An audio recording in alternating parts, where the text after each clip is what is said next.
Bonsoir, bonsoir pour ce deuxième Facebook Live de la liste Shiny en commun. Trois participants à nos échanges. Richard Béninger qui conduit cette liste, Claire Saunier qui est en seconde position, deuxième position de la liste Shiny en commun et le docteur Jean-Michel Joly que beaucoup connaissent parmi vous. Je rappelle que vous pouvez tout au long de nos échanges poser des questions auxquelles il sera répondu en direct au fur et à mesure de l'émission. Et pour amorcer nos échanges, Richard Béninger. Bonsoir à toutes et à tous. Eh bien, nous commençons ce deuxième Facebook Live. Je vous montre peut-être ce document que vous avez eu dans vos boîtes aux lettres quand on a commencé cette campagne après le déconfinement. Et le titre, c'était « Raison de plus de choisir Shiny en commun ». Alors sans doute, vous pouvez penser que c'est un argument électoral, et c'est vrai. Et c'est vrai que nous voulons gagner des électrices et des électeurs qui n'ont pas voté pour nous au premier tour, pour des raisons que nous respectons, soit par la peur du Covid, soit aussi parce qu'ils se sont abstenus, parce qu'ils considéraient peut-être que voilà, les élections municipales, les élections générales, ils pensent que ça n'apporte pas de réponse. Eh bien, je voudrais ce soir démarrer pour vous dire pourquoi nous pensons que c'est une raison urgente de voter pour Shiny en commun. Je voudrais essayer de vous en convaincre, et si vous l'êtes déjà, dire de vous aider à peut-être convaincre des personnes dans les 12 jours qui restent. Tout d'abord, je voudrais vous parler de l'urgence sociale. Et puis ensuite, Claire Saunier, vous parlera de l'urgence écologique, et Jean-Michel Joly, le docteur Joly, vous parlera de l'urgence sanitaire. L'urgence sanitaire, et pas seulement d'ailleurs pour ce qui concerne le Covid. Alors, concernant l'urgence sociale, et j'y ajouterai d'ailleurs aussi, mais de manière très mêlée, l'urgence citoyenne, je voulais vous dire d'abord que, bon, bien sûr, si la pandémie aujourd'hui dans notre pays semble maîtrisée, et tant mieux, il reste que toutes les conséquences sociales, économiques, humaines, sont devant nous. Personne d'ailleurs ne le nie, et encore faut-il affronter ces problèmes et le faire rapidement. Alors sur Shiny, j'ai rencontré beaucoup de gens, beaucoup de familles, beaucoup de jeunes très inquiets. Soit parce qu'ils étaient déjà dans une situation difficile, nous l'avons dit dans un document, nous ne l'avons pas sorti du chapeau, c'est un chiffre de l'INSEE, 700 Shagnotins, hommes, femmes, enfants, vivent en dessous du seuil de pauvreté. Bien sûr, pour eux, cette crise va devenir de plus en plus dramatique. Et puis pour beaucoup d'autres, leur situation professionnelle, intérimaires, CDD, chômeurs, étudiants qui n'ont plus de petits boulots, personnes âgées qui sont au minimum vieillesse, eh bien pour eux, la situation s'est dégradée ou va se dégrader. Ensuite, septembre dans notre pays, c'est le mois de l'année où il y a 700 000 jeunes qui arrivent sur le marché du travail. Eh bien, c'est plusieurs dizaines de Shagnotins qui vont se retrouver dans cette situation au mois de septembre. Voilà, face à cette situation que je n'ai pas envie de noircir, mais que je crois un maire, une municipalité doit affronter les yeux grands ouverts, qu'est-ce qu'on fait? Bien sûr, la municipalité ne peut prétendre avoir le pouvoir de régler toutes ces questions. Mais comment on accompagne toutes ces personnes, toutes ces familles shagnotines, tous ces jeunes, toutes ces personnes âgées isolées? Eh bien, nous devons aider les plus touchés, déjà, immédiatement, par une aide exceptionnelle, une aide financière exceptionnelle.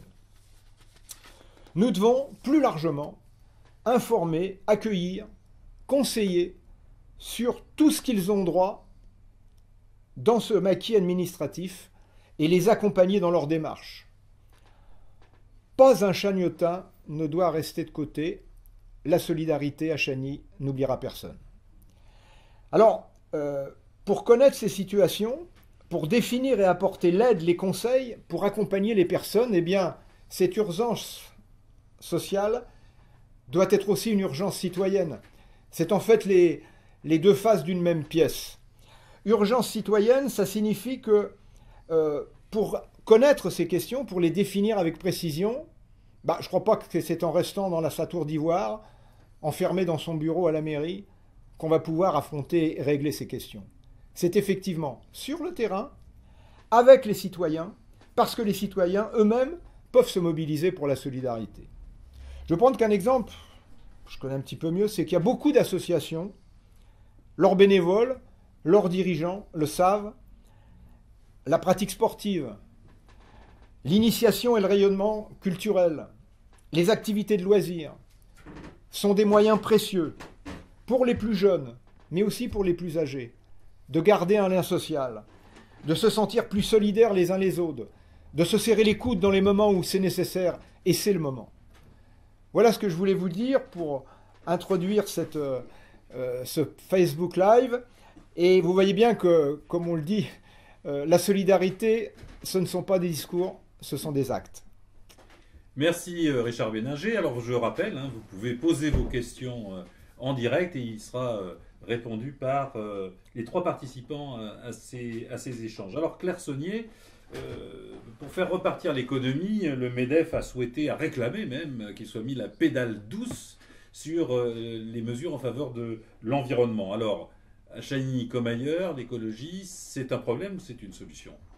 Alors déjà, bonsoir à tous et à toutes, même si quand on se voit, c'est un peu difficile de dire ça. Bah forcément, je vais répondre une solution. Une solution. Cette crise, ce n'est pas la première crise mondiale ou nationale. Mais voilà, c'est une de plus. Et donc, à un moment, il faut savoir s'arrêter et un peu analyser les causes. Et surtout, ne pas reproduire les mêmes effets pour ne pas encore avoir des crises. Alors, bien sûr, il faut des mesures au niveau mondial et au niveau national. Mais c'est dès l'échelle communale, en fait, qu'on peut déjà trouver des solutions et agir pour les habitants à notre échelle et à l'échelle de la commune et du bassin de vie avec la communauté d'Aglo aussi. Et à Chagny en commun, c'est depuis le début que dans chaque chantier, en fait, on veut prendre en compte l'environnement et l'écologie. Dans chaque chantier, comme on prend en compte le social et la citoyenneté, c'est pas juste une mesure de saupoudrage verte au milieu d'un programme, c'est sur chaque action, pardon. Et aujourd'hui, encore plus qu'hier. Il ne faut pas opposer l'économie avec l'écologie comme on entend souvent et comme justement peut-être le MEDEF le sous-entend, puisque les mesures d'écologie, d'environnement, ça crée de l'emploi, ça améliore la santé, ça fait des économies, donc on voit que voilà, c'est vraiment relié les deux, et je pense que c'est vraiment le moment d'agir.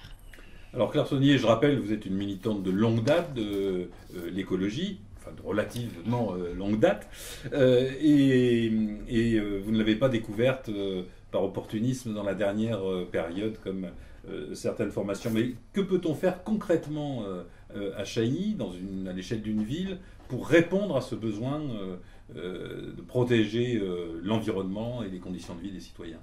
On peut faire plein de choses. Après, je ne vais pas tout développer ce qu'on peut faire ce soir. Alors bon, si je prends la parole ce soir, c'est vrai que voilà, c'est une question qui me tient à cœur. Mais voilà, en Facebook Live... C'est aussi votre métier. Oui. Après, voilà, je ne suis pas la seule à être vraiment active au niveau professionnel, personnel et associatif dans ce domaine. Après, à Facebook Live, on ne peut pas être tous les candidats présents. Mais voilà, tous les candidates et les candidats de la liste Chagny en commun vraiment portent ce sujet en eux et veulent vraiment que ces sujets et les actions soient mises en place sur la commune. Voilà. Donc, si je prends un cas concret, surtout qu'on avait déjà dans le programme avant, mais qui a encore une résonance beaucoup plus importante aujourd'hui, c'est tout ce qui est promotion des circuits courts, promotion des commerces et de tout l'artisanat qui est présent sur la ville de Chagny, puisqu'on a beaucoup quand même, enfin on a quand même on a des entreprises, on a des commerces très diversifiés, et c'est les mettre en valeur. Donc ce qu'on a proposé, qui est d'ailleurs dans le plan d'urgence, c'est la mise en place d'une vitrine, par exemple sur le site internet de la mairie, et qui pourrait être aussi sous forme dématérialisée pour les personnes qui sont moins à l'aise avec l'outil informatique. Une vitrine et une plateforme qui reprendrait tous les commerces et les entreprises d'artisanat sur le bâtiment, sur l'entretien automobile, enfin voilà, tout ce qui peut se passer sur Chagny, toutes les entreprises, les lister sur un lieu, voilà, Et parce que tout le monde ne connaît pas forcément tout ce qui se passe sur Chani, et aussi toutes les prestations qu'offrent ces commerces. J'ai appris récemment, par exemple, qu'une fleuriste pouvait proposer l'entretien de tombes. Ça, moi, je ne le savais pas. J'ai appris aussi qu'il y avait des boulangers qui faisaient le tour de certains quartiers, enfin des quartiers de Chani en fourgon pour livrer le pain. Ça, je ne savais pas. Donc je pense que en fait, beaucoup de monde ne savent pas tout ce qui peut se passer. Donc c'est important que sur cette plateforme, on ait ces informations. Et également, on voit que nos modes de consommation, qui avaient déjà évolué, mais encore plus avec la crise, il faut prendre ça en compte. Il y a pas mal de choses qui se sont créées, donc au niveau des livraisons notamment, au niveau des... Voilà, il y a beaucoup de commandes en ligne, des choses comme ça. Il y a beaucoup aussi d'habitants sur Chani qui ne travaillent pas forcément sur Chani, qui travaillent un peu loin, donc c'est vrai qu'ont des horaires... quand ils arrivent le soir, les commerces ne sont pas forcément ouverts. Donc ce serait de travailler avec les entreprises locales et avec les commerces pour voir comment c'est toujours ce souci de travailler ensemble pour proposer sur cette plateforme éventuellement des possibilités de commander en ligne et de proposer aussi des services de livraison. Donc ça, c'est vraiment à travailler ensemble et ça pourrait être justement un des sujets des assises que l'on propose, donc les assises du commerce de proximité, de l'artisanat et des circuits courts qu'on a retraduits donc dans le plan d'urgence qui était déjà dans notre programme et qu'on souhaite vraiment mener à fond, quoi. Merci Claire, on vous retrouvera au fur et à mesure des questions qui nous parviendront. Jean-Michel Joly, j'allais dire, beaucoup de gens à Chani sont passés entre vos mains, ou disons sous votre radar diagnostic. Pour faire repartir, comment envisagez-vous aujourd'hui, alors que le Covid semble reculer un petit peu, l'avenir de cette épidémie et l'avenir donc de la population qui est concernée par le virus potentiellement ou réellement? L'avenir, je vais faire une réponse un petit peu de Normand. L'épidémie, si on s'en tient aux indicateurs que sont le nombre de cas déclarés, le nombre de séjours de réa, le nombre de décès, semble plutôt en régression, mais bien malin qui pourra dire qui peut prédire l'avenir, parce qu'on n'est pas à l'abri d'une reprise, mais bon, rien ne permet de l'affirmer. Une petite remarque que je voulais faire par rapport à la présentation médiatique de l'épidémie. Je trouve qu'il serait plus positif de dire il y a 98% de guérison plutôt que de dire il y a 2% de décès. Parce que c'est la même réalité, mais c'est pas la même impression quand on le dit. Ce que je voudrais ajouter, alors oui, c'était cette crise du Covid a objectivé, montré au moins, pour moi au moins 4 choses.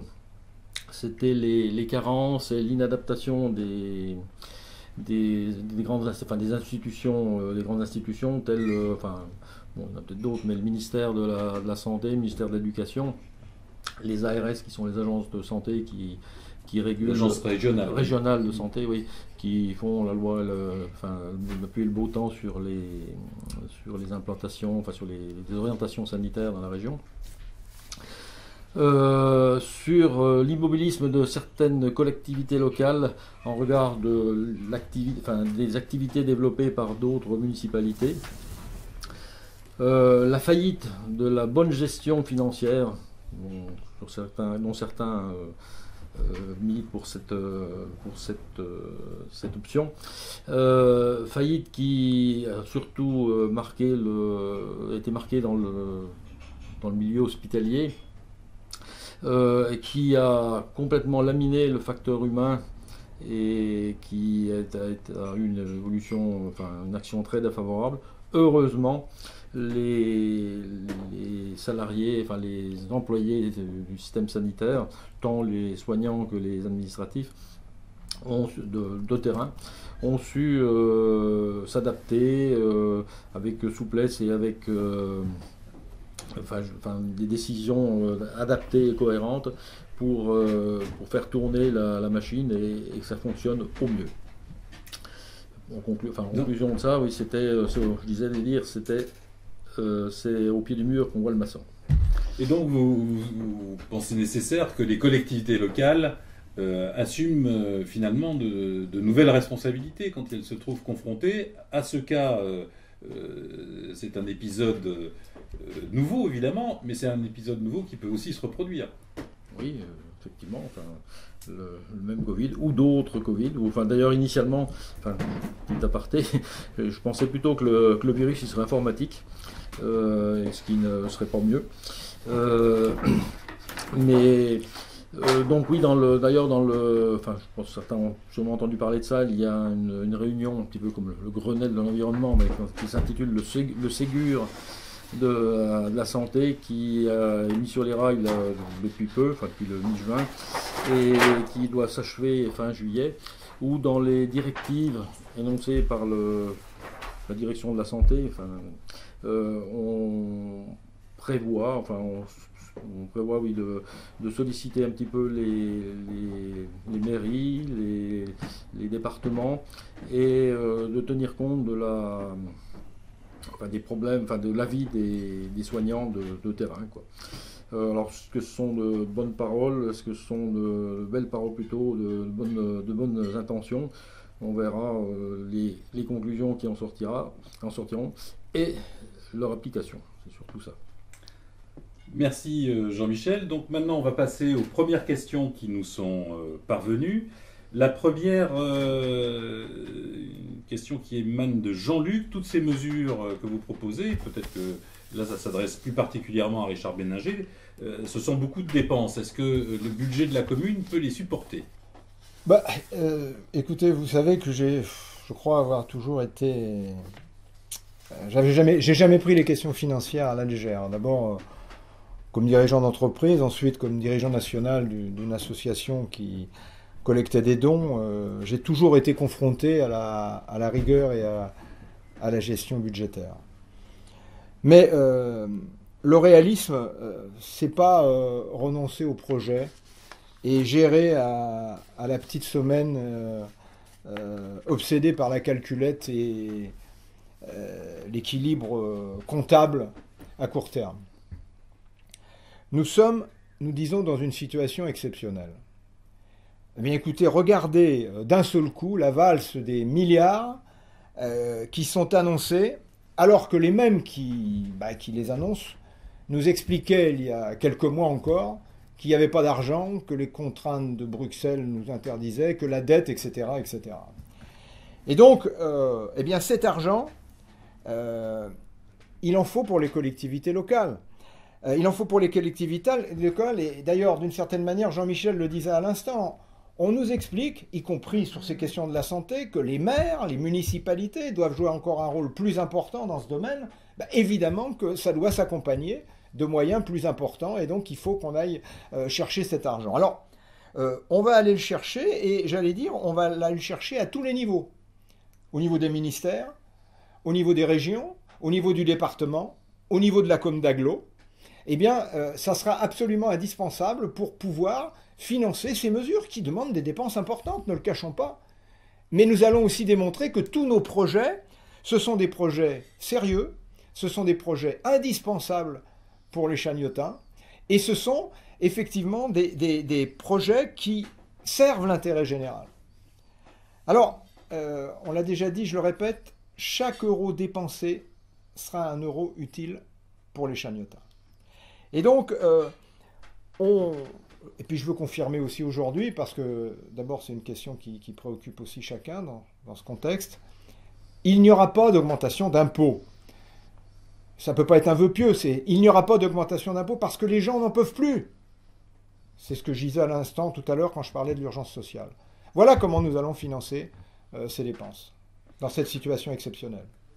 Alors une question de Noël qui concerne ces sacs plastiques qui sont un fléau, écrit-elle, pour ceux qui peuvent avoir un container jaune, ne serait-il pas mieux de les leur fournir? J'imagine que c'est pour les déchets papier et plastique qu'on met dans les sacs jaunes, afin de limiter au maximum l'usage des sacs de tri. Est-ce qu'il ne faudrait pas avoir des containers réutilisables?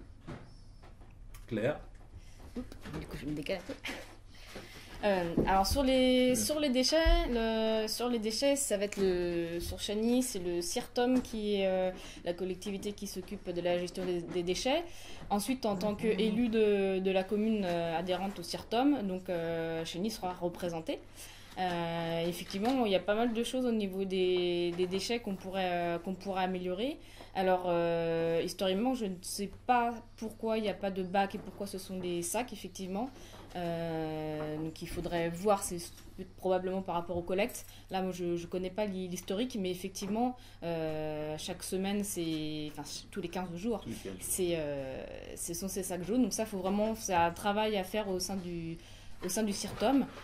Par contre, c'est vrai que c'est tous les 15 jours. Ce qu'on peut s'interroger, c'est que pour améliorer le tri, peut-être ça pourrait être une proposition d'augmenter la fréquence de ramassage des poubelles, des poubelles jaunes, des sacs jaunes. Voilà, parce que c'est ça aussi qui est encombrant et ça peut être une des causes aussi que le tri soit mal effectué. Enfin, sur les déchets, il y a pas mal de choses qui peuvent évoluer. Jean-Michel Joly, nous avons des questions qui concernent aussi les questions de prévention. Et aussi d'accompagnement des populations qui sont en difficulté. On a une question notamment qui évoque le sort des handicapés dans la ville, qui ne sont pas assez bien traités. Quelle politique de prévention est envisagée à l'échelle de la ville de Chagny? Parce que ça semble être une des réponses nécessaires à des situations à la fois de crise sanitaire et puis également pour assurer une bonne santé de la population. Alors dans la question, il y a deux aspects. Bon, il y a la prévention générale, et puis il y a l'adaptation, parce que c'est pas vraiment une prévention, mais de la ville aux handicapés, que ce soit visuel, auditif ou moteur. Alors déjà sur la prévention, il y a déjà des choses qui sont en route et il faut faciliter l'accès. Ça concerne les petits, la PMI, protection maternelle infantile, qui concerne les nourrissons et les enfants théoriquement jusqu'à 6 ans, qui fonctionne depuis 35 ans. Enfin, on avait mis ça en place avec l'aide de gens du département à la création. Donc, le but de cette PMI, c'est de conseiller, c'est de vacciner, c'est de dépister, c'est de surveiller la croissance somatique, croissance pondérale, on va dire, saturo-pondérale, et de surveiller le développement psychomoteur des enfants. Parce que comme toute affection, plus c'est dépisté tôt, plus les moyens d'action sont importants et efficaces. Autrement, toujours dans le cadre de la petite enfance, il faut savoir la crèche qui est gérée par la Com d'Aglo. Il y a un pôle de soutien destiné aux nourrices à domicile, garder des enfants chez eux. Autre chose, ça sont des généralités, mais la population française, bourguignonne entre autres, vieillit, mais cette croissance se fait toujours régulièrement, mais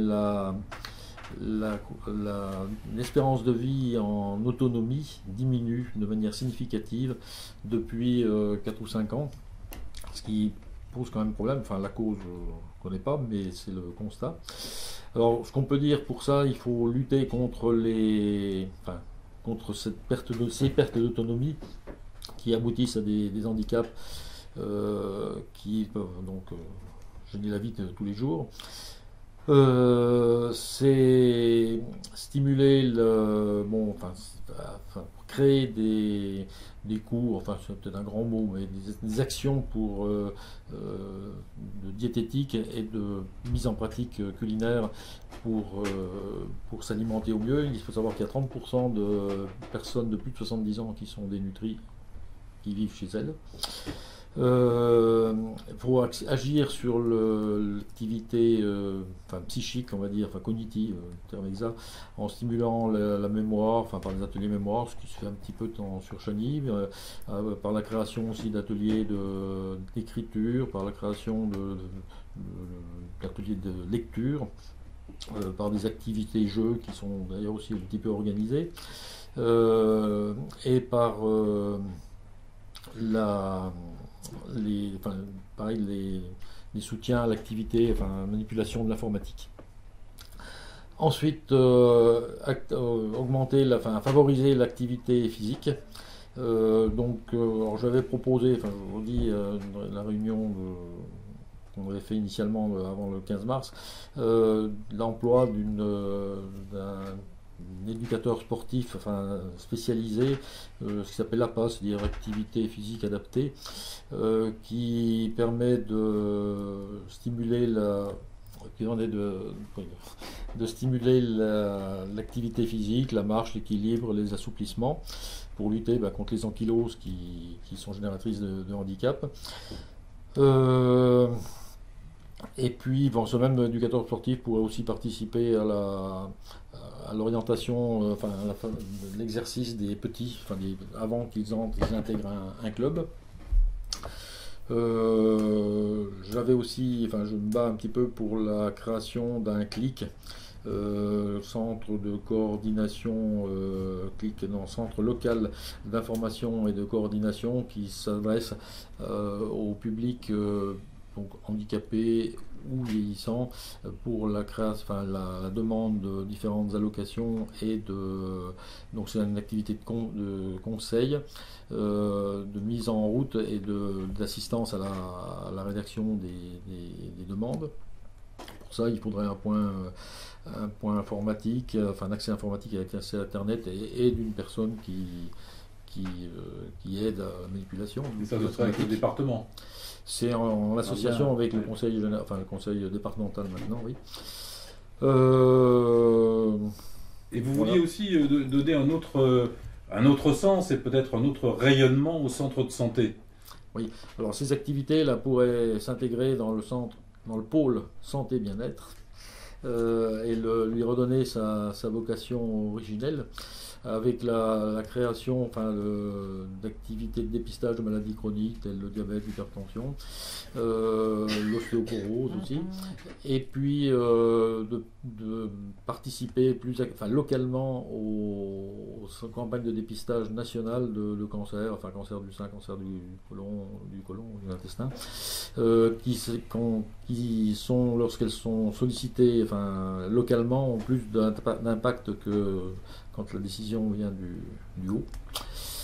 Voilà, donc ce qui est sur la prévention, les grandes lignes de l'autonomie, donc lutter contre le handicap.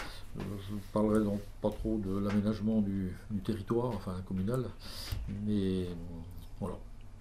Ok, alors une autre question, mais là qui concerne directement Richard Béninger, c'est une question d'Aurélie. Qu'auriez-vous envie de répondre à Sébastien Laurent qui vous accuse d'avoir des intentions politiques au détriment de l'intérêt des Chagnotins?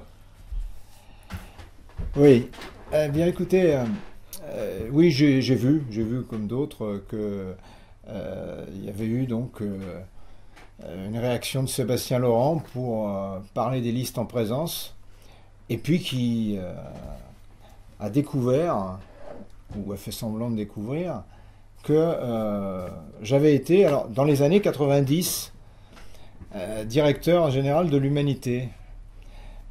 C'est vrai, j'ai été directeur général d'Humanité dans les années 90 et j'en suis fier et j'en ai partagé les engagements. Ensuite, il se trouve que j'ai fait un autre choix professionnel et excusez-moi, c'est un petit problème de lecture. C'est bon ? C'est bon. Ah bon, pardon. Oui. Non, et donc j'ai fait un autre choix professionnel. C'est d'ailleurs à cette occasion que je me suis installé à Chagny. Et j'ai pris notamment aussi des engagements associatifs qui fait que j'étais dirigeant national du Secours populaire et c'est ce qui explique que jusqu'en 2019, je n'ai à aucun moment participé à des activités politiques et donc je n'ai pas participé à ces activités par respect pour l'indépendance de ces associations. Et aujourd'hui, j'ai pris la décision de m'engager pour ces élections municipales. Mais vous voyez, ce qui me navre un peu dans cette affaire, c'est que je pense que ce qui est important pour les Chagnotins, ce ne sont pas des polémiques qui datent du siècle dernier, si j'ose dire. Ce qui est important pour les Chagnotins, c'est qu'on apporte réponse à leurs problèmes, que lorsqu'on parle après cette situation qu'on vient de vivre, qu'on a besoin de mobiliser nos forces, nous serrer les coudes, avancer pour apporter des réponses, Je crois que c'est sur ce terrain-là qu'on sera, ça ne sera jamais autre, ailleurs. J'ai envie de dire que je comprends mieux peut-être pourquoi M. Sébastien Laurent, ainsi que d'ailleurs que l'autre tête de liste, ont toujours refusé, ont jamais répondu d'ailleurs en tout cas, depuis le mois de février, au débat contradictoire que je leur avais proposé devant les Chagnotins pour qu'on s'explique sur les projets qui tiennent à cœur aux Chagnotins, qui ont entassé de cette politique.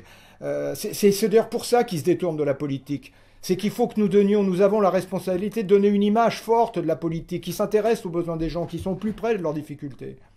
Voilà, c'est là ce que j'ai envie de répondre. Je n'ai pas envie de dire plus parce que j'ai envie qu'on continue de discuter des sujets qui nous importent. Alors il y a une autre question et qui est revenue à plusieurs reprises, c'est les quartiers périphériques de Chagny doivent-ils être les laissés pour compte, par exemple en matière de voirie, mais dans d'autres domaines également?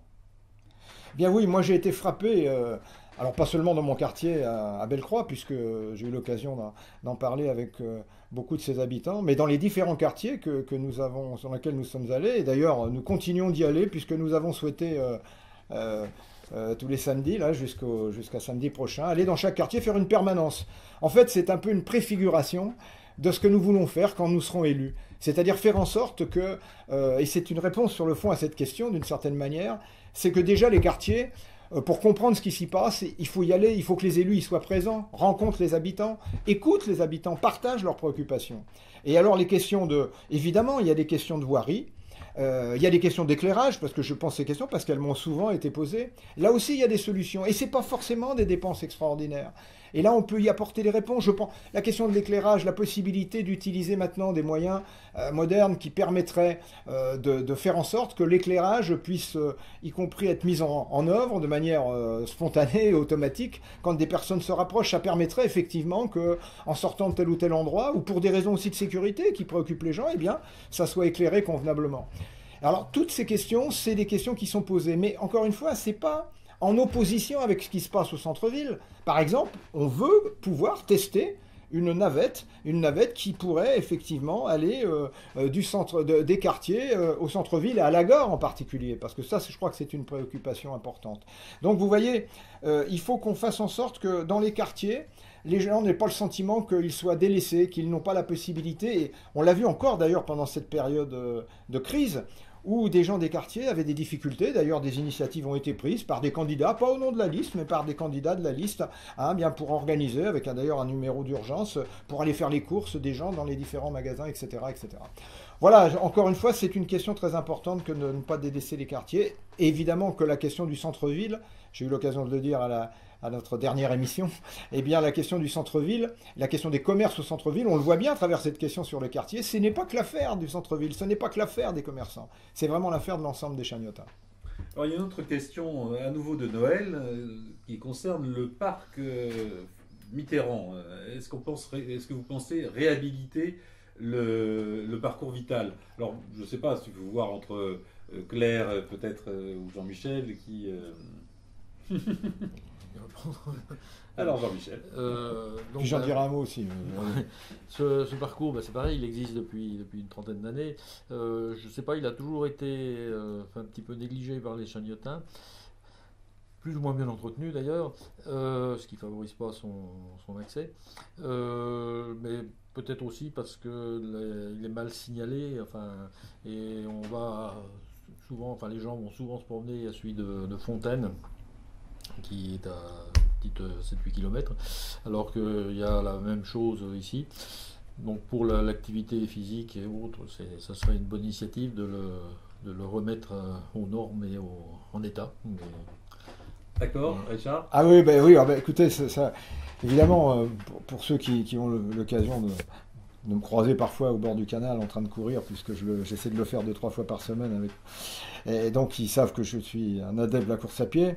Et puis Jean-Michel Joly, je sais que c'est quelque chose qui lui tient à cœur, c'est de faire en sorte que l'activité sportive, ça soit une activité pour les plus jeunes, il l'a dit tout à l'heure, et aussi pour les plus anciens. Alors je ne me considère pas forcément comme dans les plus anciens, mais quand même, eh bien je dis que c'est important qu'il y ait des lieux de ce type où des gens peuvent pratiquer une activité sportive, soit pour ça s'intègre dans un entraînement, dans une bonne santé sportive, et puis d'autres qui viennent tout simplement pour se retrouver, pour passer quelques moments ensemble. Je crois qu'on a besoin de ce lieu, effectivement. Peut-être qu'il faut qu'on réfléchisse, parce qu'un des moyens de l'animer, d'abord, il faut qu'il soit entretenu, comme le disait Jean-Michel, puis un des moyens de l'animer aussi, c'est de créer dans ces endroits-là des lieux de rencontre, des possibilités, des manifestations, des initiatives, et développer cela. Et là, je crois qu'il ne faut pas le faire seulement dans ce lieu-là, il faut le faire aussi à travers Chagny. Il y a toute une série d'initiatives. Les associations sportives, très différentes, sont prêtes à cela, parce que ça contribue aussi à donner envie à des jeunes, à des moins jeunes, de participer à l'activité. Alors une question qui en 2 volets, qui concerne plutôt Claire, sans doute, c'est une question sur la qualité de l'eau à Chagny. Comment faire pour assurer une meilleure qualité de l'eau? Là, je pense qu'il y a peut-être un peu derrière l'idée, il y a beaucoup de calcaire dans l'eau, mais je pense que le problème ne se limite pas à ça, et n'est peut-être pas d'abord celui-là. Et puis l'autre question, c'est ne serait-il pas souhaitable de mettre en place des composts à l'échelle de rue, est-il suggéré, ou de quartier, ce qui semble plus réaliste? D'accord.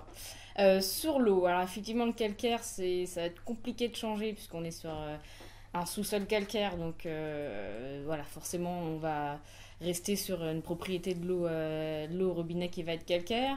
Bon, juste un petit conseil, utiliser du vinaigre de temps en temps pour détartrer la bouilloire ou autre. Par contre, oui, sur la qualité de l'eau, là, ça va être... Enfin, ça, c'est une question cruciale. Là encore, c'est une compétence de la com d'Aglo de Beaune, mais comme Richard l'avait déjà dit lors du dernier Facebook Live, et puis voilà, la Chagny faisant partie de la com d'Aglo de Beaune, en plus la régie de l'eau est située dans les locaux à Chagny, voilà, il faut vraiment pousser pour qu'on ait une action sur la qualité de l'eau, puisqu'il y a des résidus de pesticides qui se retrouvent dans l'eau potable. Alors en ce moment, il y a des travaux qui sont faits pour améliorer, enfin voilà, pour traiter l'eau. Après, nous on est plutôt aussi sur de la prévention, puisqu'on peut toujours voilà, faire du curatif. Le curatif, ça coûte cher, c'est quand même dommage, il vaut mieux être dans la prévention. Donc quand on a un captage d'eau, il y a des périmètres de protection de captage en fait autour, et il y a une certaine réglementation qui s'applique. Donc voilà, nous on sera vraiment là pour pousser avec la com d'Aglo, de respecter ces consignes et d'essayer au maximum sur ces périmètres-là, pourquoi pas de voir avec les personnes qui sont sur ces parcelles, notamment les parcelles agricoles, voir ce qui peut être fait pour améliorer, pour vraiment être sur la prévention. Ça rejoint aussi les questions de santé. Et puis sur l'eau, il y a aussi la question du manque d'eau en fait il y a deux autres sujets sur l'eau. Il y a aussi sur le fait que toutes les habitations de Chagny ne sont pas encore raccordées à tout à l'égout. Quand on était arrivé, quand on était locataire, on s'est aperçu que en fait tout était rejeté directement dans la Dheune. Donc je pense qu'en 2020, c'est un peu... je trouve que c'est un peu compliqué quand même d'avoir ça. Donc là aussi, pousser avec la com d'Aglo pour que toutes les maisons soient raccordées tout à l'égout, pour qu'il y ait vraiment un véritable traitement de l'eau. Et l'eau, c'est aussi le manque d'eau. On voit avec le réchauffement climatique que aussi ça a des impacts directement sur... en France et en Bourgogne et à Chagny, et que voilà, réfléchir sur comment on peut aussi nous prendre en compte ce souci, récupérer de l'eau. On voit par exemple qu'il y a le projet au niveau des stades sportifs. Voilà, quand on reconstruit des bâtiments, des choses comme ça, on peut récupérer l'eau potable. Enfin, c'est quelque chose qu'il faut prendre en compte tout de suite. Après, c'est toujours plus compliqué d'être toujours justement dans le curatif. Faut prendre ces questions en considération dès en amont. Et donc sur le compost, ça, c'est une super idée. Là encore, donc tout ce qui va être déchets, c'est le CIRTOM, mais la Chagny, faisant partie du CIRTOM, on peut pousser à agir sur la prévention des déchets et sur le compost. Parce que le compost, déjà, c'est le fait de mettre ses aliments, ses restes alimentaires et tout, pas dans la poubelle. Donc ça fait des économies aussi, parce qu'on sort moins souvent sa poubelle, donc on paie moins la redevance incitative. Et puis un compost partagé, c'est vraiment un endroit sympa. On se réunit, mine de rien, c'est bizarre, autour des déchets, mais c'est quand même un lieu où on peut se réunir, on peut parler avec ses voisins de quartier. Et de toute façon, en 2025, c'est une obligation réglementaire. Toutes les collectivités doivent proposer des solutions pour gérer les biodéchets. Donc les biodéchets, c'est tout ce qui peut être composté, Donc une des solutions, parce que sur Chagny, il y a possibilité, il y a pas mal d'immeubles, enfin de pôles, des endroits où on peut mettre ces composts. Donc moi je trouve que c'est effectivement au sein du CIRTOM, voilà, on peut pousser cette solution. Alors il y a une autre question qui peut peut-être destiner à Richard Béninger.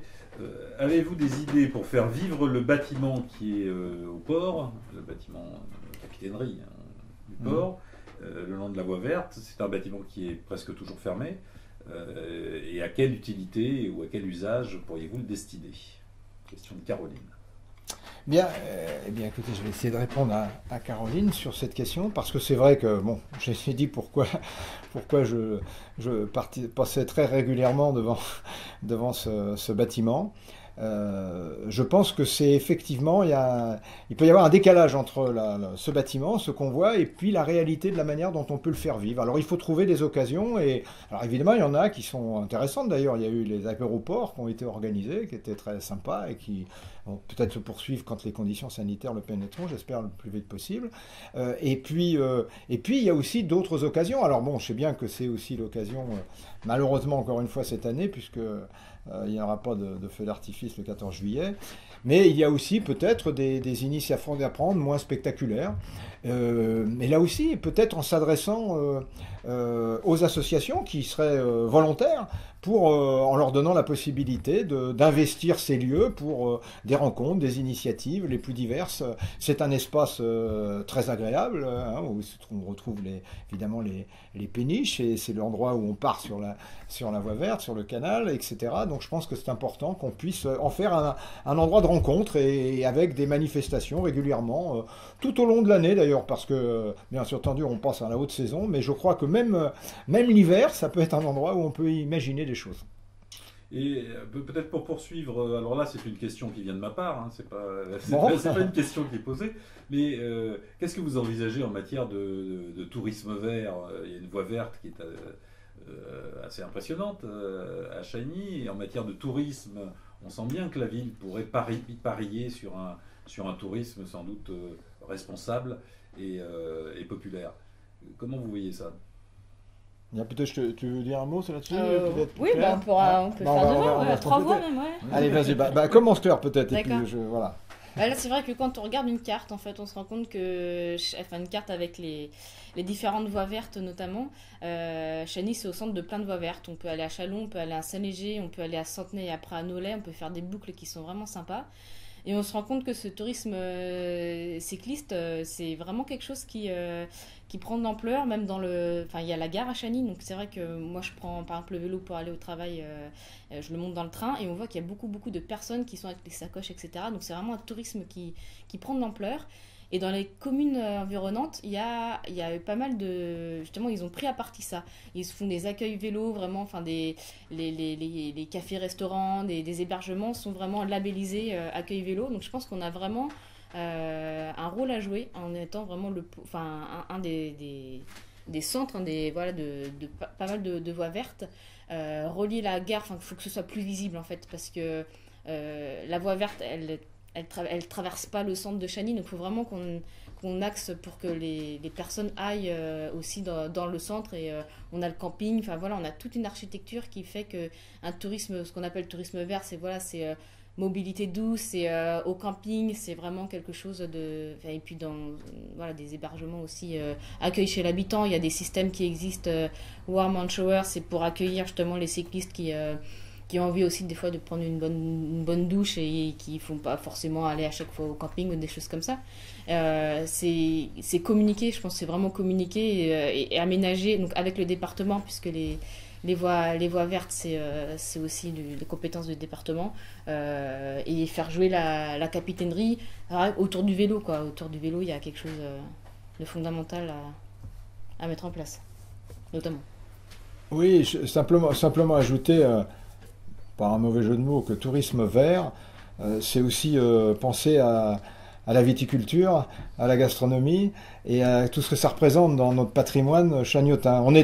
On parle de la Côme d'Aglo Beaune côté sud. Bah oui, mais côté sud, la ville la plus au sud d'ailleurs de cette commune d'agglo, c'est une des communes les plus au sud, c'est Chagny. Eh bien, Chagny doit pouvoir, j'allais dire, bénéficier de cette notoriété globale de cette région et on en est fier d'ailleurs et on aime notre ville aussi parce qu'elle est au cœur de cette Bourgogne, elle est au cœur de cette région où il y a la viticulture, il y a aussi la gastronomie et à Chagny, plusieurs de ses commerçants.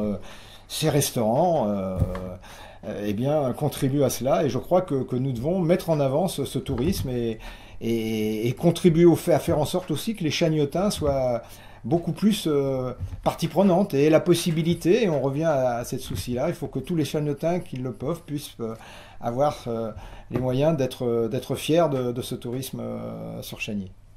Une question qui concerne la culture, une question de Sylvie. Il y a de belles infrastructures culturelles, j'imagine qu'on parle du théâtre, la maison du peuple, etc. Et paradoxalement, le contenu proposé est assez pauvre. Qu'allez-vous faire en matière culturelle ? Alors, en matière culturelle, j'avais déjà répondu à une question pendant que j'y pense, parce que comme ça, je n'oublierai pas de le citer parce que j'y tiens beaucoup. Jean-Michel Joly ne me démentira pas. C'est la question, par exemple, de l'activité de cinéma. Le cinéma, et j'ai eu l'occasion de rappeler qu'il était important qu'on retrouve la possibilité à Chagny d'avoir une salle de cinéma où on peut y voir des films, je dirais, des films que des gens découvrent parce que la recherche de qualité, et on fait la démonstration à Chagny, on peut faire la démonstration à Chagny, quand le cinéma ne sera plus délocalisé, que eh bien, la qualité, la découverte de films, c'est aussi quelque chose qui peut être partagé largement. Ensuite, de manière globale, au plan culturel, il faut pouvoir déjà s'appuyer sur les associations qui y contribuent. C'est vrai pour le cinéma, c'est vrai pour la musique, avec l'école de musique, hein, c'est vrai pour le théâtre. Mais veillons là aussi à faire en sorte que ce que nous proposons, vous voyez, pas d'une culture à deux vitesses, si j'ose dire. Vous voyez, et ça, je ne supporte pas l'idée qu'il y aurait une culture pour les gens qui sont très instruits, les gens qui sont très au courant de tout, etc. Et puis une culture qui serait réservée aux pauvres. Non, ça c'est quelque chose d'insupportable. Il se trouve que par mon expérience associative, j'ai vérifié comment il était possible de faire découvrir à des gens, même des gens qui connaissent de grandes difficultés, et à des enfants, de faire découvrir des choses extraordinaires, des expositions de peinture, des pièces de théâtre. Eh bien ça, je crois que justement, Chagny, ça devient du coup une occasion à saisir, parce que c'est vrai que nous sommes dans une ville populaire, nous sommes dans une ville où l'essentiel est constitué de couches moyennes, de villes populaires. Eh bien, nous pourrions faire la démonstration que dans cette ville, eh bien, les gens sont très curieux de découvrir effectivement une culture digne de ce nom, avec des activités culturelles les plus diverses. Et en commençant déjà avec l'enfance. Hein. Vous voyez, c'est vrai que moi je discutais il y a encore récemment avec des gens qui avaient contribué à la dynamique du centre de loisirs de Reuilly, donc vous savez bien qu'il fait partie de notre projet de le réouvrir, et bien avec des activités avec les enfants où plusieurs générations de Chagnotins doivent, s'ils nous voient, s'ils nous entendent, savoir que je vois de quoi je parle, enfin ils voient de quoi je parle plus exactement, c'est qu'ils ont fait à cette occasion des initiatives, découvert par le jeu, par l'écriture, par la lecture, des choses extraordinaires. Et ça, on doit pouvoir, nos enfants à Chagny, ils ont besoin de ça pour se développer. Et puis à l'autre bout de la chaîne, si j'ose dire, eh bien, les personnes âgées qui sont nombreuses à Chagny, eh bien, il faut leur donner la possibilité, parce qu'il y a des problèmes de déplacement, parce qu'ils ne peuvent pas aller facilement à Beaune ou à Châlons pour des spectacles, même si on peut organiser parfois, pour Beaune ou pour Châlons, des déplacements à l'initiative là de Chagny pour évidemment un certain nombre de spectacles dont on sait qu'ils ne pourront pas se produire à Chagny, mais en même temps, eh bien, prévoir qu'à Chagny on fasse des choses. Et par exemple, quand il y a à Chagny un très grand, un très beau spectacle de musique classique ou de musique baroque ou autre, eh bien, comment on fait à cette occasion, en discutant avec les organisateurs, pour que, avec les écoles, avec les quartiers aussi dont on parlait, on puisse imaginer qu'il y ait des initiatives qui accompagnent cette démonstration, pour qu'il n'y ait pas ce décalage qui fait que parfois il apparaît curieux que le plus de personnes qui sont au théâtre ce jour-là, ce ne sont pas forcément des Chagnotins. Mais ça, c'est pas possible. Ça, c'est pas possible. Il faut créer les conditions pour que les gens viennent à Chagny, et tant mieux. Mais créons les conditions aussi pour que tous les Chagnotins puissent participer à ce dynamisme culturel. Jean-Michel. Oui, moi je voulais rajouter simplement qu'à Chagny, sans vouloir polémiquer, il y a 2 salles agréées par le CNC, qui seront le théâtre, et 2, une salle à l'école avec Claude Forêt, pour laquelle nous n'avons plus autorisation d'accès depuis 7-8 ans.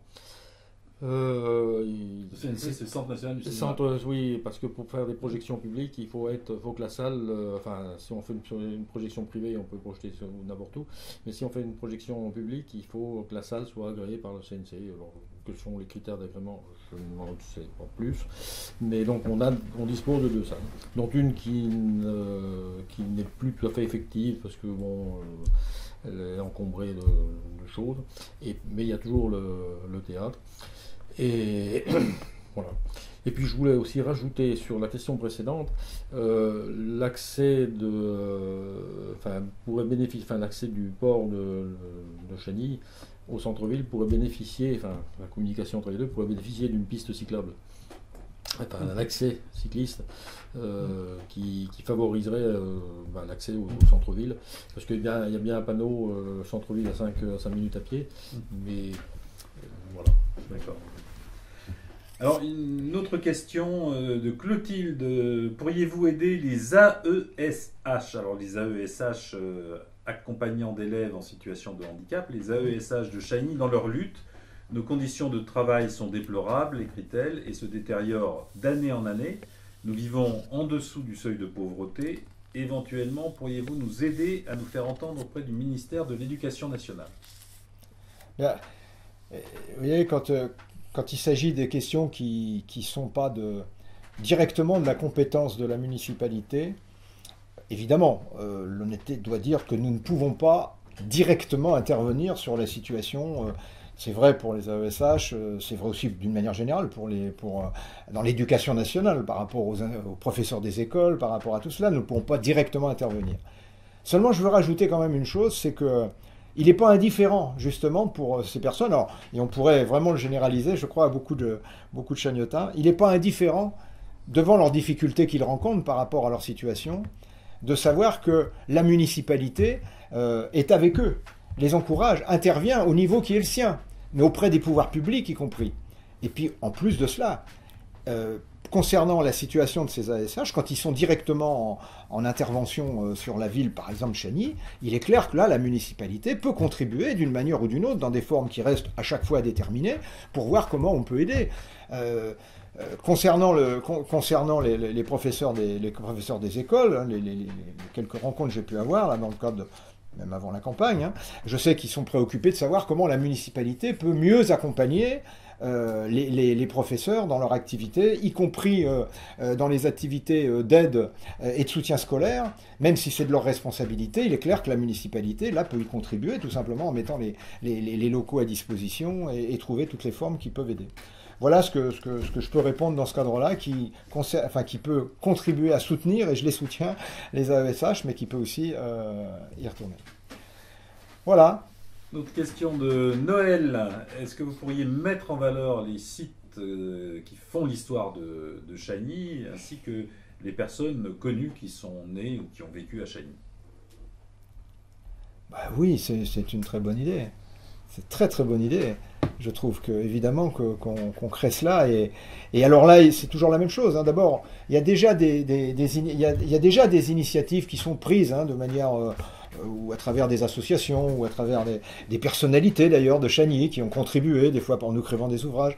Mais je pense que ça c'est une très très bonne idée et il faut qu'on trouve le moyen de le faire. On pourrait d'ailleurs imaginer qu'on puisse le faire en liaison avec le collège, en liaison avec les écoles, en liaison avec des associations. Voilà, je note, c'est une bonne idée. Alors une autre question, là, qui concerne plus particulièrement les retraités. Il fait mention que les retraites n'augmentent que de façon ridicule. Je ne suis pas sûr que la municipalité puisse agir directement là-dessus, mais comment pouvez-vous permettre que les retraités soient mieux dans leur vie et mieux dans leur ville à Chagny? Bien, je dirais que je crois que tout ce que nous proposons, dans quasiment tous les chantiers, les 14 chantiers qu'on veut ouvrir, il y a place pour les retraités. Parce que, bon, d'abord, j'en sais quelque chose, si j'ose dire, depuis quelques années. Et puis, les retraités, aujourd'hui, Jean-Michel, je ne le dirai pas, ça ne veut pas dire qu'ils n'ont pas de problème de santé, mais en même temps, ce sont des gens qui peuvent être extrêmement actifs. Et donc il faut qu'on considère que les activités on peut leur permettre de jouer un rôle à tous les niveaux, dans toutes les structures, à condition d'y penser, d'y réfléchir avec eux, c'est toujours ça la démarche citoyenne. Bon, puis après, je l'ai dit tout à l'heure, ne négligeons pas le fait qu'un certain nombre de retraités aujourd'hui vivent plus mal qu'ils ne vivaient en activité. C'est-à-dire que le drame, c'est que des gens qui ont toute leur vie travaillé, aujourd'hui se retrouvent avec une retraite qui devient, pour certains d'entre eux, une retraite de misère. Pour certains d'entre eux, on parlait du seuil de pauvreté, certains d'entre eux sont en dessous du seuil de pauvreté après avoir travaillé toute leur vie. Donc évidemment que là c'est pas seulement une participation à la vie communale, c'est directement des aides concrètes qu'il faut trouver. Parfois même, j'en disais tout à l'heure quand je parlais des aides financières, des aides particulières de la mairie sous des formes à travailler, mais qui leur permettent effectivement tout simplement de pouvoir participer ou aux activités ou tout simplement aider parfois à se nourrir convenablement. Y compris à leur permettre, alors il y a des initiatives qui sont prises dans ce sens, hein, on ne part pas de zéro, c'est évident, avec les retraités, avec les personnes âgées, et il faut les poursuivre.